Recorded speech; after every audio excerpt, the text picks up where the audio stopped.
ሰላም ጤና ይስጥልኝ የተወደዳችሁ የሰለዳ ሚዲያ አድማጭ ተመልካቾቻችን እንዴት ቆያችሁ? ለዕለቱ መራርጠን ወደ እናንተ ለማድረስ ያዘጋጀናቸው አዳዲስ ትኩስና ወቅታዊ መረጃዎችን ይዘን ቀርበናል። መረጃዎቻችን እየተከታተላችሁ እስከ ፕሮግራማችን ፍጻሜ ከኛ ጋር እንድትቆዩ ከወዲሁ በታላቅ አክብሮት ጋብዛለሁኝ።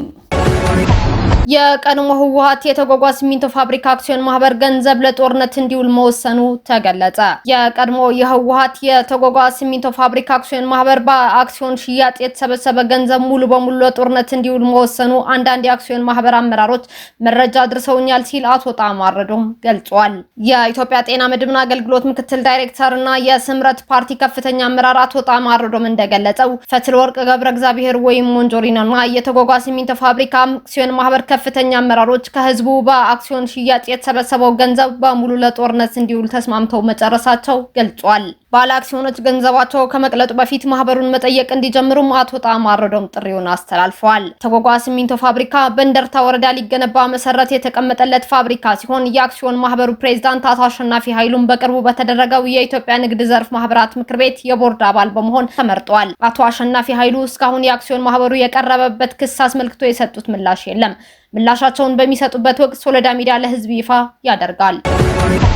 የቀይ ባህር ህመም የምጽዋ መስዋዕትነትና የብርጋዴር ጀነራል ተሾመ ተሰማ የበርና መስኮት ኑዛዜ። ቀይ ባህር ጉዳይ ለኢትዮጵያ የህልውና የታሪክና የኢኮኖሚ ጉዳይ ነው። ጠቅላይ ሚኒስትር ዶክተር አብይ አህመድ በተደጋጋሚ እንደሚያነሱት ኢትዮጵያ በቀይ ባህር ላይ ያላት ፍላጎት ሰላማዊ፣ በጋራ ተጠቃሚነት ላይ የተመሰረተና በዲፕሎማሲያዊ መንገድ የሚፈታ ነው። የኢትዮጵያ መንግስት ዋና ዓላማ የታሪክ ስህተቶችን አርሞ ትውልድን ከየብስ እስረኝነት ማውጣት ነው። መንግስት የቀይ ባህር ጥያቄን እንደ ህልውና ጉዳይ በማንሳት ወደ ዓለም አቀፍ መድረክ ማምጣቱ የጀነራል ተሾመ ተሰማንና በምጽዋ የወደቁትን ጀግኖች የታሪክ አደራ የመጠበቅ አካል ነው። ጠቅላይ ሚኒስትር ዶክተር አብይ የ30 ዓመቱ ስህተት መታረም እንዳለበት የሚገልጹት ይህንኑ በሴራ የተዘጋ በርና መስኮት በዲፕሎማሲያዊ መንገድ ለመክፈት የሚደረገው ጥረት ለማሳየት ነው። ኢትዮጵያ በቀይ ባህር ላይ ያላት ታሪካዊ፣ ህጋዊና ተፈጥሯዊ መብት በአንድ ጀንበር የጠፋ ሳይሆን በውስጥና በውጭ ኃይሎች በታቀደ ሴራና በአመራር ድክመት ውጤት የመጣ መሆኑን የታሪክ ድርሳናት ያሳያሉ። ታደሰ ቴል ሳልቫኖ አይ ምጽዋ በሚለው መጽሐፍ ሰራዊቱን ተጋድሎና የተሸረቡ ሴራዎችን የትውልድን ቁጭት በሚፈጥር መልኩ አቅርበዋል። ብርጋዴር ጀነራል ተሾመ ተሰማ ማን ናቸው? ብርጋዴር ጀነራል ተሾመ ተሰማ በኢትዮጵያ ጦር ኃይሎች ታሪክ ውስጥ ሀገር ወዳድነታቸውና ወታደራዊ ጀግንነታቸው በደማቁ ከሚነሳላቸው ከፍተኛ መኮንኖች አንዱ ናቸው። በምጽዋ ውጊያ ወቅት የ6ኛ ነበልባል ክፍለ ጦር አዛዥ በመሆን ያገለገሉ ሲሆን በወቅቱ ያሳዩት ጽናትና የወሰዱት የመጨረሻ እርምጃ ለኢትዮጵያ ሰራዊት ክብር ትልቅ ማሳያ ነው። ጀነራሉ በጠላት እጅ ከመማረክ ይልቅ በራሳቸው ሽጉጥ ህይወታቸውን ማጥፋትን የመረጡ የተመኘሁትን አገኘሁት በማለት ነበር። መጽሐፉ ላይ እንደተጠቀሰው ጀነራሉ ከተሰዉ በኋላ አስከሬናቸው ለማግኘት የተደረገው ተጋድሎ ለጀግንነታቸው ማረጋገጫና ጀነራሉ በሰራዊቱ ዘንድ የነበራቸው ትልቅነትና ክብር ያሳያል። በምጽዋ የተከፈለው መራር የደም ዋጋ የሀገራችን የባህር በር ዕጣ ፈንታ የተወሰነውና ሰራዊቱ ለሉዓላዊነት መራር መስዋዕትነት የከፈለው በየካቲት 1982 ዓ.ም በምጽዋ ግንባር በተካሄደው ውጊያ ነው። በምጽዋ ግንባር የተካሄደው ውጊያ በኢትዮጵያ ወታደራዊ ታሪክ ውስጥ እጅግ ዘግናኝ ከሚባሉት አንዱ ነው። ታደሰ ቴል ሳልቫኖ አይ ምጽዋ በሚለው መጽሐፍ የሰራዊቱን ተጋድሎና የተሸረቡ ሴራዎችን የትውልድን ቁጭት በሚፈጥር መልኩ አቅርበዋል። ሰራዊቱ ለ240 ሰዓታት ያህል ያለማቋረጥ በከፍተኛ እልህ ተዋግቷል። ከተማዋ በመንገዶቿ ላይ በሬሳ የተሞላችና በደም ጎርፍ የታጠበች እንደነበረች የታሪክ ምሁራን ይመሰክራሉ። በተለይም የ6ኛ ነበልባል ክፍለ ጦርና የ3ኛ ሜካናይዝድ ክፍለ ጦር አባላት በምጽዋ ወደብ ላይ ያሳዩት ጽናት ለሀገር ድንበር መከበር የተከፈለ የደም ዋጋ ነበር። ደራሲው እንደገለጹት ያ ግንባር የተፈረደባቸው 17000 የኢትዮጵያ ሰራዊት የተሰዉበት ቦታ ነው። ኢትዮጵያን ከባህር ያገለላት ወታደራዊና ፖለቲካዊ ሴራ። አንደኛ፣ ወታደራዊ። ኢትዮጵያ ከባህር እንድትገለል የተደረገው በታሪክ ተጻራሪዎችና በወቅቱ በነበሩ የአመራር ውሳኔዎች መሆኑ ይገለጻል። በምጽዋ ግንባር የነበረው መክት እዝ የተከበበውና ከአስመራ የሚመጣው የአቅርቦት መስመር የተቆረጠው በ1982 ዓ.ም ነበር። የአስመራ ምጽዋ መንገድ መቆረጥ ሰራዊትን ለሁለት በመክፈል መከላከያ አቅሙን እንዲያጣ አድርጎታል።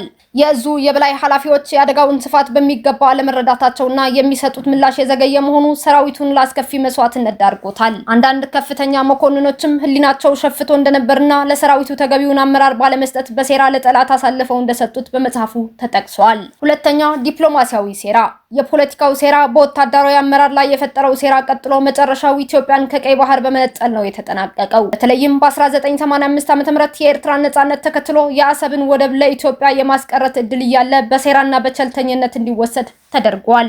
የቀድሞው የተባበሩት መንግስታት ድርጅት ዋና ጸሐፊ ቡትሮስ ጋሊ የዚህ ድራማ ዋና ደራሲ፣ የኢትዮጵያ አመራሮች ደግሞ ተዋናያን እንደነበሩ ተደጋግመው ተገልጿል። ይህ የኢትዮጵያ የወቅቱ አመራር ድራማ ተዋናይነት ያኔ በጦርነት ወቅት ተጀምሮ ኤርትራ ከኢትዮጵያ ስትነጠል ተጠናቀቀ።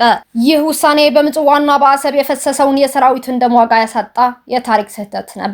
የጀነራል መኮንኑ ኑዛዜ ለዛሬው ትውልድ የተሰጠ አደራ ይመስላል። ብርጋዴር ጀነራል ተሾመ ተሰማ ለታሪክ ጸሐፊዎች በተሰኘው ምዕራፍ ውስጥ ሰራዊቱ እንዴት እንደተከዳ፣ በምን አይነት አስቸጋሪ ሁኔታ ውስጥ ሆኖ እንደተዋጋ እንዲሁም የመጨረሻው መስዋዕትነት ለምን እንዳስፈለገ የሚገልጽ የታሪክ አደራ አስተላልፈዋል። ጀነራል ተሾመ ተሰማ ተናገሩት ተብሎ የሚጠቀሰው የትኛውም ሀገር ያለ በርና መስኮት አይሰራም የሚለው አባባል ዛሬ ኢትዮጵያ ካለችበት የባህር በር ጥያቄ ጋር ቀጥተኛ ቁርኝት አለው። ጀነራሉ እንደገለጹት የባህር በር ለአንዲት ሀገር መግቢያ በር ነው። የባህር በር አለመኖር የኢኮኖሚ ነጻነትና ሉዓላዊነትን ሙሉ በሙሉ ለማረጋገጥ እንቅፋት መሆኑን ጀነራሉ አስቀድመው ተመልክተውት ነበር። ኢትዮጵያ ዛሬ ከ130 ሚሊዮን በላይ ህዝብ ይዛ በአመት እስከ $2 ቢሊዮን ለወደብ ክራይ የምትከፍል መሆኗ ለሀገራችን በኢኮኖሚ የየብስ እስረኛ አድርጓታል። መስኮት ማለት ሀገራችን በዙሪያዋ ያለውን ቀጠና የምትቃኝበት፣ ብሔራዊ ደህንነቷን የምትጠብቅበትና ስልታዊ ተጽዕኖዋን የምታሳርፍበት መሳሪያ ነው። ባህር በር የሌላት ኢትዮጵያ በቀይ ባህርና በኤደን ባህረ ሰላጤ ላይ የሚከሰቱ ወታደራዊና ፖለቲካዊ እንቅስቃሴዎችን ለመከታተልና ለመቆጣጠር ትቸገራለች። አድማስ አቋርጠው የመጡ ሀገራት ደጇ ላይ ያሻቸውን የሚሆኑት መስኮቷ በሴራ ስለተዘጋ ነው። የጀግኖቿን አደራ የማትዘነጋዋ ኢትዮጵያ የባህር ኃይልን መልሶ የማደራጀት ጥረቷ ይህንኑ መስኮት የመክፈት ጥረት አካል ነው። የሰራዊቱ መስዋዕትነት በምጽዋ አሸዋ ላይ ፈሶ እንዳይቀር የባህር በር ባለቤትነትን ማረጋገጥ ለዛሬው ትውልድ የተሰጠ የታሪክ ኃላፊነት ነው። ጠቅላይ ሚኒስትር አብይ አህመድ እንደሚያስገነዝቡት የኢትዮጵያ መንግስት ይህንን የረጅም ዘመን እጦት በሰላማዊ በህጋዊና ዲፕሎማሲያዊ ጥበብ በታገዘ መንገድ ለመፍታት ቆርጦ ተነስቷል። ትናንት በጀግኖች መስዋዕትነት የታተመው የበርና መስኮት ጥያቄ ዛሬ በጠረጴዛ ዙሪያ በሚደረግ ብስለት የተሞላበት ውይይት ተፈቶ ኢትዮጵያ የነበረባትን የቀይ ባህር ህመም የምትፈውስበት ጊዜው አሁን ነው። ዘገባው የኢቢሲ ነው። ወደ ሩሲያ የተጓዙት የኢራን ውጭ ጉዳይ ሚኒስትር ድርድሩ ላለመሳካቱ አሜሪካ ያቀረበቻቸው ጥያቄዎች መሆናቸው ወቀሱ። ወደ ሩሲያ ያመሩት የኢራን ውጭ ጉዳይ ሚኒስትር አባስ አራግቺ በፓኪስታን ሲደረግ የነበረው የሰላም ድርድር ያልተሳካው አሜሪካ ባቀረበቻቸው ከልክ ያለፉ ጥያቄዎች ምክንያት ነው ሲሉ ለመገናኛ ብዙሃን ተናግረዋል። በሩሲያዋ ሴንት ፒተርስበርግ ከተማ ያረፉት አራግቺ በመካከለኛው ምስራቅ የሚደረገው ጦርነት በተመለከተ ከሩሲያ አጋሮች ጋር እንደሚነጋገሩ በፐርሺያ ቋንቋ በሰጡት ቃለ መጠይቅ አስታውቀዋል። ከሩሲያ በፊት ወደ ፓኪስታን አቅንተው የነበሩት ውጭ ጉዳይ ሚኒስትሩ በኢስላማባድ የነበራቸው ቆይታ በምን አይነት ሁኔታ ውስጥ ድርድሩ ሊቀጥል ይችላል የሚለው ላይ ያተኮረ እንደነበር አስረድተዋል። አራግቺ በቃለ መጠይቃቸው በኢራን ስለተዘጋው የሆርሙዝ ሰርጥ አንስተዋል። በወሳኙ የባህር መስመር በኩል ደህንነቱ የተጠበቀ ጉዞ ማድረግ ዓለም አቀፍ ጉዳይ ሆኖ መቀጠሉን የጠቀሱትም ጠቅሰዋል። እንደ ኦማን ያሉ የጎረቤት ሀገራት ወሽመጡን በተመለከተ ከኢራን ጋር ባላቸው የጋራ ፍላጎት ላይ እንዲሰሩም ጠይቀዋል። ኢራን እና ኦማንን የሚያስማሙ በርካታ ነጥቦች መኖራቸው ጠቁመው ሁለት ሀገራት የሆርሙዝን በተመለከተ ተጨማሪ ንግግር ለማድረግ ስምምነት ላይ እንደደረሱም ተናግረዋል። የውጭ ጉዳይ ሚኒስትሩ በሩሲያ ቆይታቸው ከፕሬዝዳንት ቭላዲሚር ፑቲን ጋር እንደሚገናኙ ገልጸዋል። የፓኪስታን ቆይታቸውን እጅግ ውጤታማ ሲሉ የገለጹት አራግቺ ኢራን ላይ የከፈተውን ጦርነት በዘላቂነት ለመቋጨት የሚያስችል ማዕቀፍን በተመለከተ የኢራንን አቋም ማሳወቃቸውም ጠቅሰዋል። እውነትም አሜሪካ ዲፕሎማሲን በቁም ነገር ትወስደው እንደሆነ እናያለን ሲሉ ቅዳሜ ዕለት በማህበራዊ ሚዲያ ገጻቸው ጽፈው ነበር። የአሜሪካው ፕሬዝዳንት ዶናልድ ትራምፕ በበኩላቸው ኢራን መደራደር ከፈለገች በስልክ መነጋገር እንደሚቻልና ልኡካኖቻቸው ወደ ፓኪስታን እንደማይልኩ ተናግረዋል። ዘገባው የቢቢሲ ነው። እስካሁን አብራችሁን ከኛ ጋር ስለነበራችሁ እያመሰገንኩኝ በሌሎች መረጃዎች እስክንመለስ እንደተለመደው የሶለዳ ሚዲያ ቤተሰብ በመሆን ላይክ፣ ሼር፣ ሰብስክራይብ ማድረጋችሁን አትርሱ። አዳዲስ ትኩስና ወቅታዊ መረጃዎቻችን በቶሎ እንዲደርሷችሁ የደወል ምልክቷን ይጫኑ።